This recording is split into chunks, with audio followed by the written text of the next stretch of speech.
Championship Sunday, Follocks. That was last week, of course. There'll be another one tomorrow. It's Memphis Wrestling. And we start with Mike Anthony telling us that he has been the internet champion for 364 days. Right. When someone tells you that, you kind of know that the next opponent might be ending your reign. There would be very little reason in wrestling why you would say it's 364 days. And that opponent is Zay Washington. So it's close. It's going to be a close fight anyway, isn't it? By the way, Terrence Ward is back. A little bit salty. They're talking about Psycho Simon later. Don't like to use that word, but Simon later, who has attacked some people in the back, and apparently has said that's it. That's his championship match, because of course it's all champions tonight in this episode, shall I say? And Dustin Starr is not very happy with that, and as Terrence said, don't talk to me, talk to King Cobra. He's the matchmaker. It's nice to see him a little bit salty, as he says, you've done your research. So, well, I've had quite a long time away from the desk, so I've had time to research. Ooh, I like that. It's naughty. So anyway, Mike versus Zay was very good, actually. From the immediate dive onto Mike Anthony, which kind of woke him up even before the bell. Mike gets back into it, heavy posting. Zay gets a tilt-a-whirl backbreaker. Mike gets a back suplex onto the apron. Zay then powerbombs him onto what, I'm really pleased about this, Dustin Starr admits are wooden steps. Very nice. Zay gets the frog splash, the sprog flash, and a moonsault for a 2.999 recurring. Aaron then gets involved because he's there with just in case. And he runs into Zay. Mike gets an enziguri. Lovely brainbuster, which is where he used to take it home. Ref is pulled out by just in case, who's thrown out. Then there's a super kick and a Boston Crab. Mike sells that, crawls to the ropes, gets pulled back into the centre, into a head crank. Mike then hits a Falcon Arrow off the top, and Zay kicks out. Kind of think, Mike hits a clothesline, exploded suplex, gets a long 2 count for that. But then Aaron Roberts gets in, and Mike gets too excited about lifting the big guy up and kind of half suplexing, half throwing him. Doesn't see Zay come off the top. Smacks into him. It's a splash, I think. Hits the pin. Gets the title. I thought it might happen, but Zay deserves it.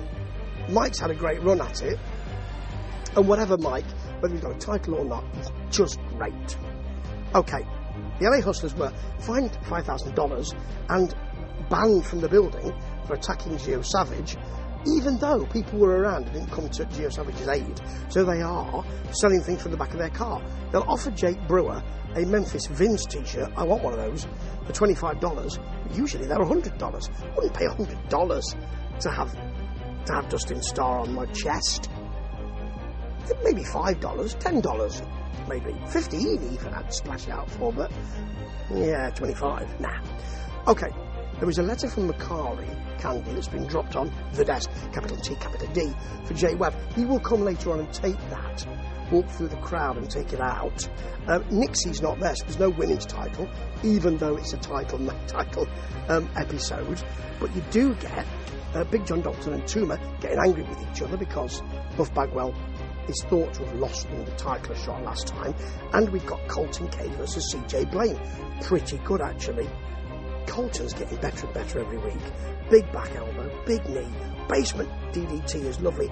CJ Blaine does have some offense here, but cold-hearted cutter and the almost missed Cupid's arrow. I think CJ Blaine steps away a bit for the pin. Oh, great. Look brilliant. And then the Hollywood clique face the Business Dogs, who I'm not massively keen on. Tim Grind and little homie Lance, with Zaya Wolf in their corner, and they attack before the bell. Smooth slams Lance, gets the Garvin Stomp, or the Smooth Walk as he calls it. It is a Garvin Stomp though. Lance and Kale miss several moves. It's a spot. They keep missing moves. It's a bit odd. Grind then takes them both on.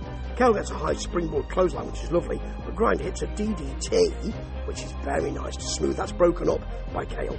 Jimmy Blaylock, of course, is on the apron, as Terrence says, salty Terrence says, giving counsel to the people he represents. Quite right.